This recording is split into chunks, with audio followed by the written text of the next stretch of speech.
ಹೀಗೆ ಬ್ರೇಕ್ಫಾಸ್ಟ್ಗೆ ಅಂತ ಡಿ.ಕೆ. ಶಿವಕುಮಾರ್ ಮನೆಗೆ ಬಂದಂತ ಸಿದ್ದರಾಮಯ್ಯನವರಿಗೆ ಸಿಕ್ಕಿದ್ದು ಭವ್ಯತ ಸ್ವಾಗತ. ಡೈನಿಂಗ್ ಹಾಲ್ ಸೇರ್ತಾ ಇದ್ದ ಹಾಗೆ ಮತ್ತಷ್ಟು ಸರ್ಪ್ರೈಸ್ಗಳು ಕೂಡ ಕಾದಿತ್ತು.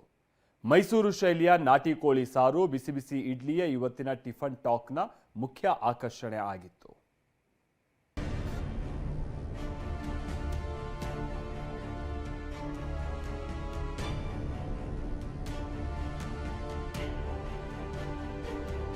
ಡಿ.ಕೆ. ಶಿವಕುಮಾರ್ ಮನೆಯಲ್ಲಿ ಸಿದ್ದರಾಮಯ್ಯಗೆ ಭವ್ಯ ಸ್ವಾಗತ.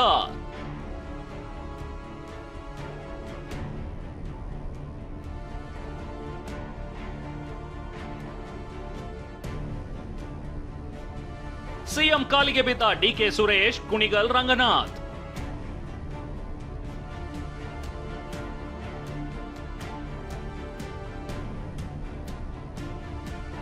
ಕಳೆದ ವಾರವಷ್ಟೇ ಸಿಎಂ ನಿವಾಸದಲ್ಲಿ ಡಿ.ಕೆ. ಶಿವಕುಮಾರ್ ಉಪಹಾರದ ಆತಿಥ್ಯ ಸ್ವೀಕರಿಸಿದ್ರು. ಇವತ್ತು ಡಿಸಿಎಂ ಡಿ.ಕೆ. ಶಿವಕುಮಾರ್ ಮನೆಯಲ್ಲಿ ಸಿಎಂಗೆ ಬ್ರೇಕ್ಫಾಸ್ಟ್ ವ್ಯವಸ್ಥೆ ಮಾಡಲಾಗಿತ್ತು. ಬೆಳಿಗ್ಗೆ ಸದಾಶಿವನಗರದಲ್ಲಿರೋ ಡಿಕೆ ನಿವಾಸಕ್ಕೆ ಸಿಎಂ ಆಗಮಿಸ್ತಾ ಇದ್ದಂತೆ ಡಿಕೆ ಸಹೋದರ ಡಿ.ಕೆ. ಸುರೇಶ್ ಸಿಎಂಗೆ ಪುಷ್ಪಗುಚ್ಛ ನೀಡಿ ಶಾಲು ಹೊದಿಸಿ ಸ್ವಾಗತಿಸಿದ್ರು. ಬಳಿಕ ಸಿಎಂ ಸಿದ್ದರಾಮಯ್ಯ ಕಾಲಿಗೆ ಬಿದ್ದು ಡಿ.ಕೆ. ಸುರೇಶ್ ಆಶೀರ್ವಾದ ಪಡೆದ್ರು.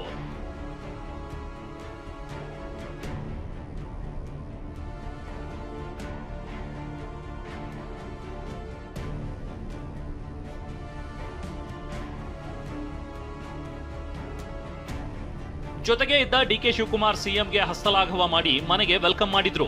ಇದೇ ವೇಳೆ ಪಕ್ಕದಲ್ಲಿದ್ದ ಕುಣಿಗಲ್ ಶಾಸಕ ಡಾಕ್ಟರ್ ರಂಗನಾಥ್ ಧಾವಿಸಿ ಬಂದು ಸಿಎಂ ಕಾಲಿಗೆರಗಿದ್ರು.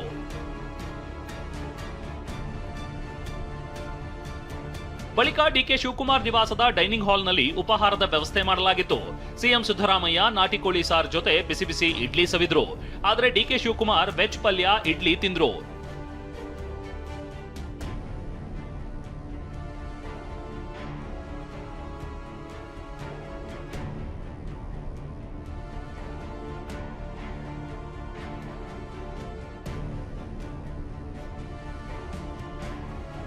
ಈ ವೇಳೆ ತಮ್ಮ ಪಕ್ಕದಲ್ಲೇ ನಿಂತಿದ್ದ ಡಿ.ಕೆ. ಸುರೇಶ್ ರನ್ನ ಬಾರಪ್ಪ ಸುರೇಶ್ ಕೂತ್ಕೋ ಅಂತ ಸಿಎಂ ಕರೆದ್ರು.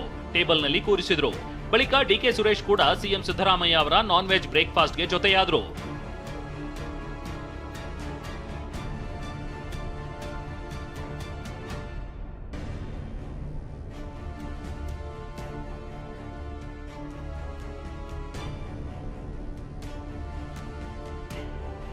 ಇನ್ನು ನಾಟಿ ಕೋಳಿ ಬ್ರೇಕ್ಫಾಸ್ಟ್ ವ್ಯವಸ್ಥೆ ಹಿಂದೆ ಸ್ವಾರಸ್ಯಕರ ಕಥೆ ಇದೆ. ಅದೇನಂದ್ರೆ ಡಿ.ಕೆ. ಶಿವಕುಮಾರ್ ಸಸ್ಯಾಹಾರಿ, ಹೀಗಾಗಿ ಸಿಎಂ ಮನೆಯಲ್ಲಿ ವೆಜ್ ಬ್ರೇಕ್ಫಾಸ್ಟ್ ತಯಾರಿಸಲಾಗಿತ್ತು. ಆದ್ರೆ ಇವತ್ತಿನ ಬ್ರೇಕ್ಫಾಸ್ಟ್ ನಲ್ಲಿ ನಾಟಿ ಕೋಳಿ ಇರ್ಲಿ ಅಂತ ಸಿದ್ದರಾಮಯ್ಯ ಹೇಳಿದ್ರಂತೆ. ಕೋಳಿಯನ್ನ ಹಳ್ಳಿಯಿಂದಲೇ ತರಿಸಬೇಕು ಅಂತ ಸಲಹೆ ನೀಡಿದ್ರು. ಹೀಗಾಗಿ ಡಿ.ಕೆ. ನಿವಾಸದಲ್ಲಿ ಮೈಸೂರಿನ ಸ್ಟೈಲ್ ನಲ್ಲಿ ನಾಟಿ ಕೋಳಿ ಬ್ರೇಕ್ಫಾಸ್ಟ್ ರೆಡಿ ಮಾಡಲಾಗಿತ್ತು.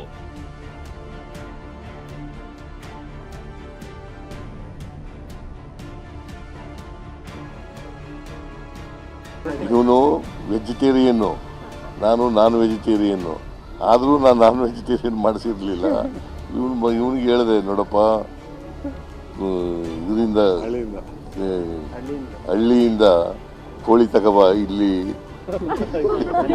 ಬೆಂಗಳೂರಿನಲ್ಲಿ ಒರಿಜಿನಲ್ ಸಿಗೋದಿಲ್ಲ ಅಂತ. ನಾವು ಇಬ್ಬರೂ ಕೂಡ ಬಹಳ ಸಂತೋಷದಿಂದ ಬ್ರೇಕ್ಫಾಸ್ಟ್ ನಮ್ಮ ಮನೆ ಬ್ರೇಕ್ಫಾಸ್ಟ್, ಅವ್ರ ಮೈಸೂರದೇ ಬ್ರೇಕ್ಫಾಸ್ಟ್ ಅದು. Mrs is from Mysuru. Mysuru taste. So ಅವ್ರದ್ದೇ ಬ್ರೇಕ್ಫಾಸ್ಟ್ ಅದು. ಸೊ ಎಲ್ಲ ಬ್ರೇಕ್ಫಾಸ್ಟ್ ಎಲ್ಲ ಮಾಡಿದ್ದೀವಿ. ಮಾಡಿದ್ಮೇಲೆ ರಾಜಕೀಯವಾಗೂ ಕೂಡ ಚರ್ಚೆ ಮಾಡಿದ್ದೀವಿ.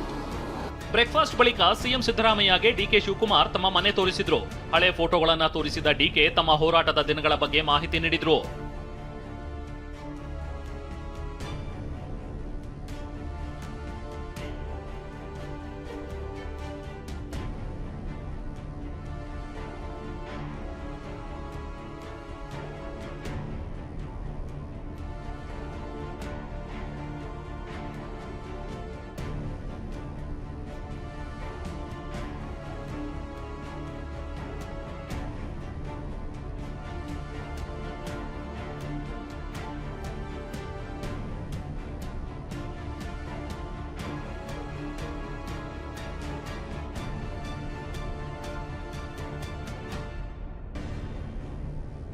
ಒಂದೇ ರೀತಿ ವಾಚ್ ಕಟ್ಟಿದ್ದ ಸಿಎಂ ಡಿಸಿಎಂ. ಉಪಹಾರದ ವೇಳೆ ಸಿಎಂ ಸಿದ್ದರಾಮಯ್ಯ ಹಾಗೂ ಡಿಕೆ ಶಿವಕುಮಾರ್ ಒಂದೇ ರೀತಿಯ ವಾಚ್ ಕಟ್ಟುವ ಮೂಲಕ ಗಮನ ಸೆಳೆದ್ರು. ಇಬ್ಬರು ತಮ್ಮ ಕೈಗಳಿಗೆ ಕಾರ್ಟಿಯರ್ ಬ್ರ್ಯಾಂಡ್ನ ವಾಚ್ ಕಟ್ಟಿದ್ರು. ಸಿಎಂ ಡಿಸಿಎಂ ಬ್ರೇಕ್ಫಾಸ್ಟ್ ಬಗ್ಗೆ ಪ್ರತಿಕ್ರಿಯೆ ನೀಡಿದ ಶಾಸಕ ಡಾಕ್ಟರ್ ರಂಗನಾಥ್, ಮುಖ್ಯಮಂತ್ರಿಗಳು ಹಾಗೂ ಡಿಸಿಎಂ ಎರಡು ಕಣ್ಣು ಇದ್ದ ಹಾಗೆ. ಸಿಎಂ ಸಿದ್ದರಾಮಯ್ಯ ಮನೆಗೆ ಡಿಸಿಎಂ ಡಿಕೆ ಹೋಗಿದ್ರು, ಈಗ ಡಿಸಿಎಂ ಡಿಕೆ ಮನೆಗೆ ಸಿಎಂ ಸಿದ್ದರಾಮಯ್ಯ ಬಂದಿದ್ದಾರೆ ಅಂದ್ರು. ಚೀಫ್ ಮಿನಿಸ್ಟರ್ ಸಾಹೇಬರು ನಮ್ಮ ಸಾಹೇಬರು ಮನೆಗೆ ತಿಂಡಿಗೆ ಬಂದಿದ್ದಾರೆ, ಅವೆಲ್ಲ ತಿಂಡಿಗೆ ಭಾಗಿಯಾಗಿದ್ದು. DCM ಸಾಹೇಬರು ಮತ್ತು CM ಸಾಹೇಬರು ಎರಡು ಕಣ್ಣುಗಳಿದ್ದಂಗೆ. ಸೊ ಹಾಗಾಗಿ ನೀವು ಯಾಕೆ ಅದನ್ನು ಅಷ್ಟು ವಿಶೇಷತೆಯಾಗಿ ತಾವು ಕೊಡೋಂಥ ಅವಶ್ಯಕತೆ ಇಲ್ಲ. ಸಾಮಾನ್ಯವಾಗಿ ಕ್ಯಾಬಿನೆಟಲ್ಲಿ CM ಸಾಹೇಬರು, DCM ಸಾಹೇಬರು, ಮಿನಿಸ್ಟರ್ ಸಾಹೇಬರುಗಳು ಅವರು ಊಟಕ್ಕೋಸ್ಕರ ಹೋಗೋಂಥದ್ದು ಪದ್ಧತಿ ಇದೆ ನಮ್ಮ ಸಂಸ್ಕೃತಿಲಿ. ಸೊ ಹಾಗಾಗಿ ಚೀಫ್ ಮಿನಿಸ್ಟರ್ ಸಾಹೇಬ್ರ ಮನೆಗೆ DCM ಸಾಹೇಬರು ಹೋಗಿದ್ರು, DCM ಸಾಹೇಬ್ರ ಮನೆಗೆ ಚೀಫ್ ಮಿನಿಸ್ಟರ್ ಸಾಹೇಬರು ಬಂದಿದ್ದರು.